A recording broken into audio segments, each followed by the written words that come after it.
Before developing a video game, you have to ask yourself this question. Do I want to respect the women in my game, or do I want my game to sell well? The second question you have to ask is, do I want to create something fun and original, or do I want to copy an established and successful formula? All of the developers in this video decided to go for the latter and clone Pokémon. Some simply reskinned the popular franchise and gave it a different name, while others tried to change the format with middling results. First up, we have Nexomon Extinction. It might seem weird to start my review here, but I have to talk about my favorite part, the humor. Every chance Nexomon gets, it goes for a laugh, and no one brings them more than Coco. Your random cat companion who's not a Nexomon, or maybe is, Coco always has a snarky one-liner cocked and loaded. For example, when you defeat your first tyrant, an ultra-powerful Nexomon, it runs away. Instead of chasing after it, a grown-up decides to let it go. Coco's response to this baffling choice? It eats people. I honestly can't think of the last time I've laughed this much in a video game. For the right reasons, at least.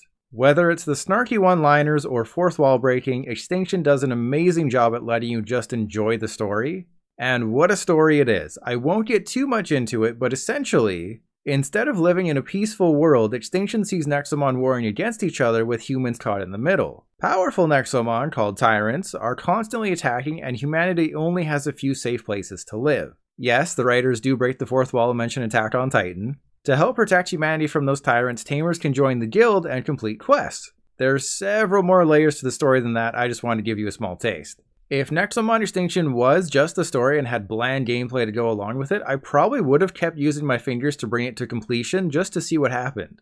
But they did a really good job copying Pokémon. While the walking controls are a bit floatier than I would have liked, this is Pokémon as you remember it. And by that I mean any Pokémon game pre-Switch, though Brilliant Diamond and Shining Pearl still fit the bill. You walk around, battle other tamers, and catch wild Nexomon in the shaking grass using Nexo Traps. While in those battles, you choose from one of 4 moves, gain experience, level up, and evolve at certain levels. Yes, Nexomon is very much a Pokémon clone at its core. One of the biggest differences between Pokémon and Nexomon is that there's no gyms. You don't start in a small town and try to collect badges. Instead, Nexomon goes for missions. You have your story missions and side quests. It was a little weird at first having freedom in Extinction. I just became so accustomed to having my hand held by Pokémon games that when I was finally given the chance to explore the world without too many restrictions, I felt lost. Once I adjusted though, I really began to enjoy Extinction. It was so nice to essentially rediscover the joy of a monster battling game. With Pokémon, I feel like everything's spoiled before I get my hands on it. With Nexomon, I had to relearn everything, and each brand new encounter led me to seeing a new Nexomon. That's because there's 381 of them. Yeah, that's way too much by about 200. And there's only 9 elements, so there's a lot of monsters that look different but really aren't. After choosing my starter from one of 9 options, it was simply a matter of catching new Nexomon to fill out my team. Along with lowering Nexomon health, you can also throw food to increase your chances of catching them, and even when you do that, the percentage is still fairly low. And when you do chuck a Nexo Trap, instead of holding B and praying, there's a quick time event where you have to push buttons in the correct sequence. It's just a nice little touch Nexomon adds to the mix. Now, compared to something like Sword and Shield, Extinction is difficult, and I appreciated it. For starters, there's no forced experience share. I became so accustomed to it that I forgot I'd need to put Nexomon into battle to earn experience. That being said, you can equip your Nexomon with things called cores. These allow you to increase your stats or, yes, even spread around some experience without the Nexomon seeing battle. It's far more balanced than the Oprah style of experience that Pokemon hands out though. I don't know if it was because my Nexomon were under-leveled or because the game levels up with you, but towards the end, my guys were about 5 levels under everyone else's. So if you can complete the game without grinding and without using items in battle, you'll be a god. Whereas in Pokemon, battle items make an easy game even easier, in Nexomon you have to heal and try to inflict status effects to simply give yourself a chance. One of my pet peeves with Pokemon is how you'll enter a new area, fight 10 trainers, and they all just have 1 or 2 Pokemon. In Nexomon, there's 1 or 2 tamers in each area, and they'll likely have 4 or 5 Nexomon on their team. And you'll end up losing a few of your Nexomon in the battle. Switching is highly recommended, and your opponent will switch out multiple times if it's deemed necessary for them as well. And unlike Pokemon, your opponent might start with their strongest Nexomon, or if the battle is going a certain way, they might switch into their best early. It definitely adds to the stress level. And you know that one crazy boss battle in Ultra Sun or Ultra Moon? Well, Nexomon will throw boss battles at you regularly. It can be quite daunting when everyone on your team has 150 HP, but the Nexomon you're fighting has 600 hit points. To touch on the battles a little further, they're much faster than Pokemon. Thanks to the mobile-like setup in battle, the text telling you what each Nexomon does happens below while the battle happens above. Actions happen near instantly and there's no lag or waiting for the camera to recenter. And to add to the strategy, your PP is replaced with stamina and moves have speed same as your Nexomon. So you can't just spam your best move 15 times and sweep an opponent. Plus, most moves have a certain chance to deal critical damage or inflict status conditions. There's a lot going on at all times with Nexomon, though it never felt too overwhelming. It's not all Sunflora and Ho-Ohs with Nexomon Extinction though. There's nearly 400 Nexomon in the game, but only 9 types, and dual types don't exist. With Pokemon, dual types help cover weaknesses and create more variety. With Nexomon, I'd see a new one of a type already in my party and wouldn't care to catch it. There just isn't enough distinction aside from design. Nexomon don't have abilities either, just attack, defense, and speed stats, so a lot of your choices will solely depend on design. Of course, certain Nexomon are inherently stronger than others, but it's not as obvious who is more useful. I honestly stuck with my original team for most of the journey. I also had issues with the world design. When you use a warp stone to travel to a previously visited destination, there's no indicator of what's available in that town. You don't know if there's a special merchant or if there's any active quest in the area. On top of that, there's no signposts. While Pokemon may feel handholdy at times with people and signs constantly pointing you in the right direction, here you're just told to go east or west, but there might be forks in the road along the way and you just have to guess. Plus, important places and cities are spread too far apart. With Pokemon, you know the Pokemon Center is going to be in a central location. Here, it could be anywhere. Same with the merchants and any other people of interest. Now, I know what you're thinking. If the Earth is flat, the edge of the planet would be the most popular tourist destination. And you're right. While the graphics in Nexomon are nowhere near as good as Pokemon Legends Arceus, I would argue that they're better than Brilliant Diamond and Shining Pearl. Maybe it's the fact that I was expecting more from BDSM, but Nexomon's art style really grew on me. It allows for brighter colors, and having the characters appear in full form during cutscenes really helps with the immersion. In terms of length, Nexomon took me 18 hours to beat. I wouldn't say I was speedrunning, but I never really did side quests. Still, 18 hours is more than something like Sword and Shield, despite what IGN would have you believe. After the credits roll, you can complete some side quests to capture legendary Nexomon, but that's about it. One really great feature included with Extinction is the randomizer mode. If you start a new game and create a custom one, you can choose to randomize a whole whack of different options. It's just a nice feature they decided to add considering so many people play Pokemon Randomizer Nuzlocke, yet Nintendo doesn't officially support them. So is Nexomon Extinction the best Pokemon clone on Nintendo Switch? It's definitely up there. However, there is a game I recommend more than Nexomon coming up in a little bit. What I can say is that Nexomon Extinction is an easy recommendation for Pokemon fans looking for a bit of a challenge. Plus, while it lacks some of the depth a Pokemon game has, the writing and story more than make up for it. If you were disappointed by Brilliant Diamond and Shining Pearl and want a game to scratch your balls, this is it. You know when you're drunk on eggnog at Christmas and go on Amazon to buy something only to end up with a lot more somethings than you originally intended? Well, I thought it would be a great idea to buy the next 2 games in this video in physical form when they were on sale. Usually my intoxicated self rewards my poor decisions by bringing home stray cats or women, but this time he failed me. The first thing you'll notice with Monster Crown is the graphics. It's closer to the original Red and Blue than Legends Arceus. While it goes for a more minimalist and old school approach, the overworld does sometimes have monsters wandering around. While I didn't totally mind the aesthetic, when you're in the overworld the game likes to hiccup. A lot. To the point where it's just annoying. I assume it happens so often because monsters are continually spawning in, but this should be seamless, not jarring. And while Monster Crown might look okay in screenshots, overall I'd say it's disappointing. Between the stuttering and just general blandness of the people, towns, and monsters, it's not going to win any Monopoly beauty contests. As for the guts of Monster Crown, within the first few minutes it does some things to improve upon the Pokemon formula. For instance, the Force Experience share can be turned off. You also have a DAD, difficulty options, randomizer options, and instead of putting the monsters in balls, you get them to sign a contract or something like they're a professional athlete. While all of that was fine and dandy, your first real task is to go out into the world and catch a Primagon. Monsters spawn in the overworld, so it should be easy, except you're confined to a super small space and the Primagon like to gather outside of that space. I spent about 5 minutes just waiting for the story necessary monster to decide to wander to where I could reach it, and then I one-shot it. Luckily, the next one only took about 30 seconds to show up. Still, not the best start for a game that already wasn't impressing me. Monster Crown's charm does try to shine through as the minutes tick away. It's a monster battler through and through, filled with many of the familiar tropes that made Pokemon so successful. However, there's just too many problems for me to recommend Monster Crown. One major issue is the design. I entered a cave and searched every nook and cranny, only to come up empty. Turns out you had to move a couple of indistinct rocks to raise the water level. Unfortunately, the landscapes always have these small little details thrown in that don't do anything, so I disregarded the rocks as nothing, just like everything else. There wasn't enough detail placed on the story-critical location,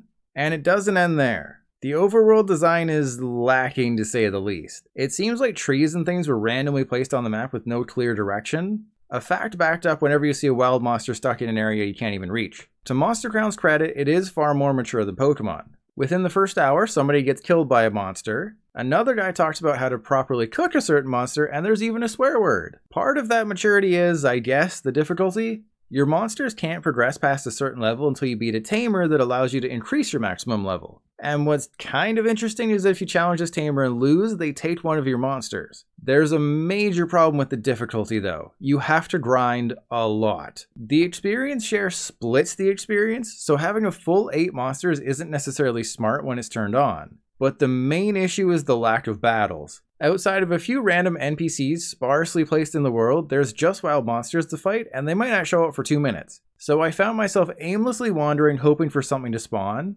and I'd never know if it would be around my level or randomly 30 levels higher because you can go to places with ultra powerful monsters. I did find a spot with monsters about 25 levels higher that I could brute force, but it still wasn't enough. So I decided to turn the difficulty down from normal to easy. Not because I'm a baby, I'm a big boy. It's because I wanted to play the game, not battle the same monster 100 times just to be able to progress through the world properly because the game isn't balanced correctly. Going into it, I had every intention of beating Monster Crown. But between the technical issues, terrible level design, a lack of direction, and disappointing gameplay, I just lost the will to continue after 4 hours. Avoid this one unless you want a frustrating, unpolished Pokemon clone. To reinforce that decision to quit, I did return to Monster Crown in a moment of weakness. I headed north and actually found a spot where monsters spawn super frequently, which led to the game chugging along at a stable 5 frames per second. If that's not enough of a reason to avoid Monster Crown, another is that I had no idea what to do next. Some guy kidnapped me and said I had to kill the divine beasts or something, and he even told me where they were. If I forgot, I could come back and ask him. Except I wasn't paying attention, so I did forget their location, but when I went to talk to the guy who could tell me where to go, I couldn't find him either. Maybe I was too disinterested at that point, but I couldn't carry on any further. Monster Crown had lost me, and I didn't want to be found. Because of all the negatives, I have no choice but to place Monster Crown in F tier. I have to tell you all my deepest, darkest secret. I have 10 toes. Wait, sorry, I have 6 toes on one foot and 4 toes on the other. Also, I haven't played Minecraft. In fact, I haven't really played a sim game since the original Animal Crossing on GameCube, and because the GameCube barely had any good games, I spent every day for 3 months in Animal Crossing, eventually getting to a point where all I did was play the classic NES games. So I've had a lifetime's fill of these types of games and was hoping Monster Harvest would lean more into the monster side of things and less on the harvest side of things. Well, Monster Harvest doesn't get off to the most exciting start. You spend the first few days dealing with your morning wood and breaking rocks to clear out your farm, all while planting seeds. It is nice that you gain XP every time you swing, but the stamina gauge drains with every action, meaning you have a very limited amount of time before you have to head off to bed. After those first few days of monotony, you enter the dungeon north of town and can finally enter into battles. Your uncle, Rick Sanchez, gives you a free Planimal, this game's version of Pokemon, and I promptly got it killed in the second battle. Don't worry though, letting your Planimals die is actually good, since you can use their corpse as manure to infuse crops and create more powerful Planimals. There's definitely a learning curve of about 2 in-game weeks. I looked up some beginner guides online, and crafting a chest is easily the best first thing to make. You have a limited number of slots in your backpack, and you'll accumulate a ton of wood and rocks from chopping things down, so having a place to store them is great. Also, learning which slimes to rub on which crops to make which Planimals takes time, as does knowing how to forage and use crops effectively to earn money. Once I learned Monster Harvest ins and out, I came to the conclusion that it's not a good Pokemon clone. Let's talk about the battles. They kinda suck. You only have 1 attack until your Planimals level up, and even then it maxes out at 3. The camera also does this weird zooming thing whenever anybody uses an attack. Why the developers decided to make the camera and Planimals move instead of just the Planimals, I have no clue. Plus, once you get into a battle, there's no way out of it, there's no way to switch Planimals in battle, and there's no way to heal your Planimals. They only return to full HP when they level up, or when you go to sleep. To make matters dicier, you don't know the enemy's level until you pick a fight with them. So you might enter a battle against someone several levels higher than you, get destroyed, and boom, you're kicked out of the dungeon and have to wait another day. The design of the town also bothered me quite a bit. Paths and houses aren't placed conveniently at all, and when you're knocked out, you go back to the medic instead of your house, which means you have to spend about 20 seconds heading back to your bed. Before I continue, let me address the Dawn fan in the room. Monster Harvest originally launched in 2021 and the Switch version was critically panned, mostly for its horrible technical issues. While it's still not perfect, there's hiccups throughout, it does work. Rain causes the frame rate to dip frequently, but the worst offender is easily the text size. You need the world's strongest magnifying glass to read the descriptions on the items, and that's in handheld mode. Monster Harvest is far from the only game to have small text size on Switch, but that doesn't make it okay. Other technical issues include audio drops and your sword swings just not registering, so yeah, it's not perfect. Okay, so you know the movie Edge of Tomorrow? The tagline was Live, Die, Repeat. Monster Harvest is kind of the same thing, except it isn't good and doesn't have Tom Cruise. You wake up, water your plants, pick some plantimals in your crops, sell your crops, go to the dungeon, die, plant more crops, sleep, repeat. The gameplay loop just isn't satisfying enough. As you progress, you do unlock items to make your life easier, so rather than manually watering, you can now set up an irrigation system. That helps make the game less tedious by a little bit. I just don't feel as though the foundation of farming is good or rewarding enough to dedicate hours into improving it. One thing I haven't touched on is the dungeon exploration. It's kinda bad.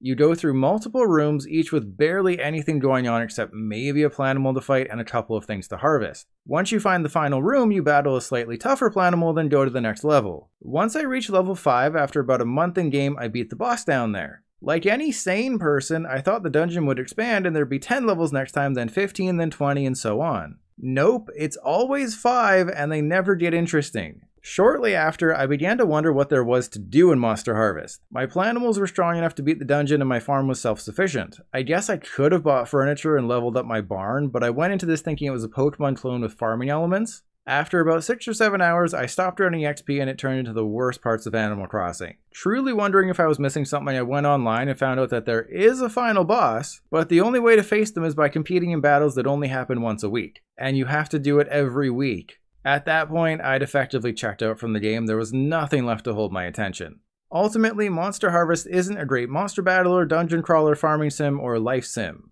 This type of combination could work, it just doesn't here. I may have my own biases against sim games, but I can say for sure that the monster battling is a letdown and the dungeon exploring isn't interesting. Put simply, Monster Harvest is kind of like, okay, so you know when you Dutch oven yourself so hard at night that you pass out, but then you do it again the next day because you forgot how bad it was? That's Monster Harvest. Because even though I wasn't enjoying myself, I still played it nonstop for 2 days straight. I'm beginning to think I might have an addictive personality. Don't tell my dealer. Anyways, I've definitely learned my lesson and won't be doing it again. Playing Monster Harvest, I mean. The Dutch oven thing, well, I'm only human. Just a few minutes into Monster Sanctuary, I knew I was in for a treat. Instead of wasting your time, it immediately begins with you choosing your starter and jumping into a battle.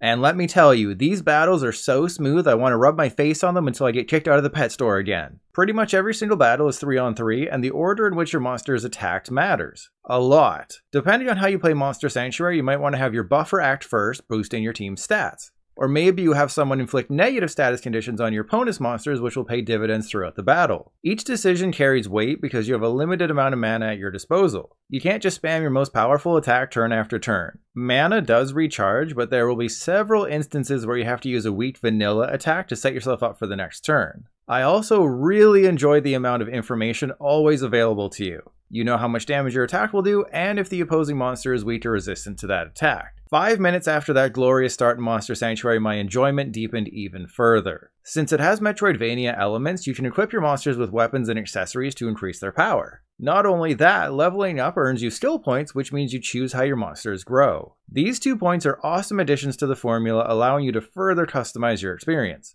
But how do you gain new monsters? Instead of playing with your balls and hoping the monster watches, you're rated on your battle performance. Do well in a battle and the chances of getting good loot or a monster egg increase. To put it bluntly, Monster Sanctuary plays out less like a Pokemon game and more like a traditional RPG with a heavy focus on combat. It just so happens that your party is made up of monsters.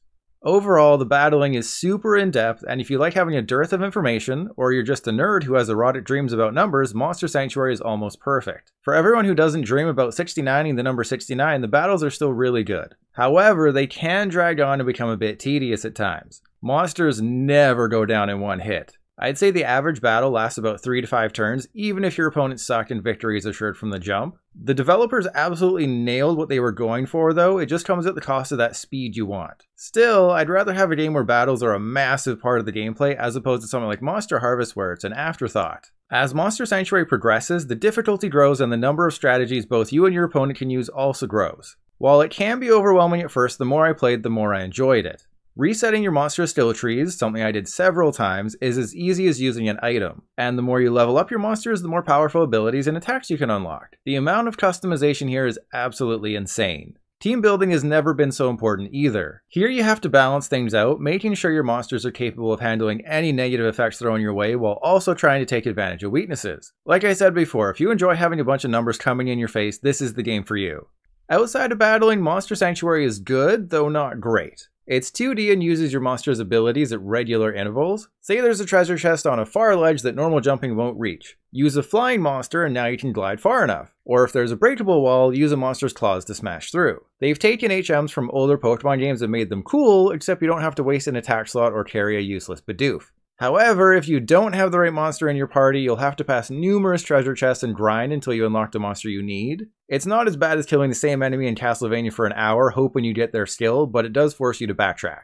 To touch on that backtracking, the map design is really good. While the rooms can be a bit bland, new areas connect to the old areas in really clever ways. It's not the greatest map ever created, but the developers put a ton of work into making sure it's cohesive, and I think that deserves a round of applause. The good kind. Not the sarcastic kind after you trip and fall in the cafeteria, spilling chocolate milk in your hair, then the cool kid stands up and gives you the slow clap before everyone else starts laughing at you. One thing to be aware of is that Monster Sanctuary starts off very easy. While I could have agonized over every decision to get 5 stars in every battle, I wasn't really spending skill points or upgrading my equipment, yet I was mowing down every enemy. After a couple of hours though, it does pick up. The whole goal of Monster Sanctuary is to defeat champion monsters. Think of them like Dynamax Pokemon in raid battles. They're ultra powerful, but with enough strategy you can get through them and reap the rewards. A nice added bonus is you can re-challenge champion monsters to improve your score. It just speaks to the amount of care that the developers put into their game. Where Monster Sanctuary really clicked for me is about 3 hours in. I attempted my first full 6-on-6 trainer battle. It was intense and I'll admit I wasn't prepared, so I lost. It was like the curtain had finally peeled back. Except instead of seeing Ronald McDonald doing unspeakable things to Grimace, I saw the layers of Monster Sanctuary. From there I was using setup moves, healing moves, debuffing moves, it was all perfect. But after about hour 10 it does start to drag on. Battles get back to either taking a super long time or they're boring because you use the same strategy 20 times in a row. If I wasn't rushing to get through this as quickly as possible for a video, I could have taken my time and spent a few weeks beating it, increasing my enjoyment. So while I have tons of praise for Monster Sanctuary, you do have to grind and reset your skills and level up your equipment in order to advance the story. But it all comes together at the end, and by the final few hours you're chucking a million status effects onto your opponent and feeling like a literal god of numbers. Ultimately, Monster Sanctuary isn't what I would call a Pokémon clone. Nexomon is a Pokémon clone. Monster Sanctuary is a really good, deep RPG with a million little choices you have to make. There's over 100 monsters, each with their own unique skill trees. There are several areas to travel through, and taking the time to explore those areas almost always results in treasure. While I haven't touched on everything the game has to offer because I don't want to spoil some of the more interesting elements, it's apparent how much passion went into this game. As long as your brain is wrinkly like an old man getting out of the hot tub, you'll get dozens of hours of enjoyment here. If it wasn't for the technical issues that cause hiccups quite regularly in several areas, and the few hours of almost mandatory grinding, Monster Sanctuary could have been S tier. But I happily place it in A tier.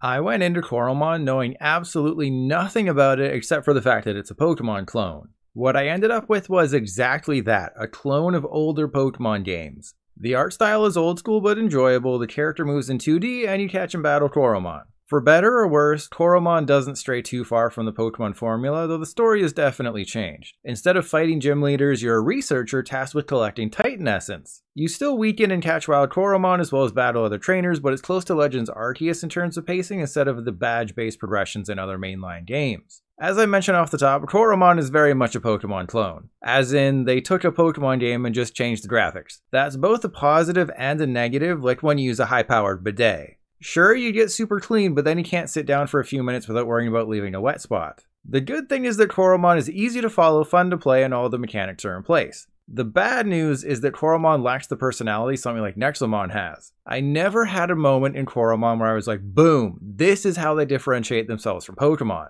Except when I had a Coromon use Pocket Sand instead of Sand Attack. That was a chef's kiss moment. Just like Pokemon, Coromon has held items and abilities. You can only have 6 in your party at a time. You heal at a Pokemon Center. You battle wild Coromon in the tall grass. You can't run from a trainer battle. And battles play out the exact same way as Pokemon with only minor differences in type advantages. Pretty much the only thing they changed is cutting off their PP. Instead of worrying about each individual move's PP, Coromon went with a stamina approach. Aside from that, Coromon is Pokemon even in story beats. Very early on, you walk through a Viridian-colored forest with some weak trainers in Coromon. And not long after, you head to a dark rocky tunnel with a bunch of ladders. What kind of sets Coromon apart from Pokemon is how the world feels slightly more alive. When you rummage through somebody else's home and force them into a conversation while threatening them with the god you're hiding in your pants, they might have a side quest for you to perform. It helps break up the usual point A to point B formula, and some of the quests are actually enjoyable. Another mechanic is ongoing milestones. Because your job is to research Coromon, simply doing the things you were going to do anyways earns you experience and raises your rank. Being rewarded for everything really helps give you a sense of satisfaction that can be lacking in those Pokemon grinding sessions. Speaking of grinding sessions, leveling somewhat differs in Coromon. This is due to potential. The same Coromon species can have a wide range of potential, the higher the better. Potential increases naturally through experience, and when your potential increases, you get to choose how to raise your Coromon stats. So while normal leveling still boosts the stats, it's minuscule. Leveling your potential means you can pick and choose which stats to increase, giving you a little bit more options than Pokemon. But like I said, aside from a few minor changes and a few quality of life improvements, Coromon is Pokemon. Now, if you know me, you know I don't hold the belief that wearing pants while recording audio for a YouTube video is necessary. I also don't believe that a Pokemon clone needs to have gyms to be successful. Just look at Nexomon. Unfortunately, Coromon strips out gyms and replaces them with nothing. Imagine Pokemon Red and Blue without gyms and slightly longer caves. Gyms are a goal. They add structure and excitement, making you push through potentially boring areas with the promise of something new on the other side. Coromon simply gives you long dungeons filled with trainers and wild Coromon, then you battle a Titan at the end. It needed that something extra, like a place where you battle a super tough trainer and get rewarded with a small piece of shiny metal to improve the experience. Without it, Coromon ends up feeling a bit shallow, like it's missing something, and no matter how hard I tried, I couldn't fill that hole. What I realized a few hours in is that a Pokemon clone without gym battles is just Final Fantasy with monsters, and Coromon doesn't stack up to either of those franchises' best entries. And to compare it to another game in this video, it doesn't come close to the heights of Monster Sanctuary. Coromon is still a good enough game, it's just not as good as I hoped it would be. Before I finish myself off, I do need to mention something. While I didn't let this affect my overall opinion, I downloaded the Coromon Switch update on October 20th as soon as it came out. I saw the changes in the patch notes and wanted to see how they improved the experience. Well, when I tried to load my 9-hour save file, nothing happened. So Coromon literally became unplayable for me.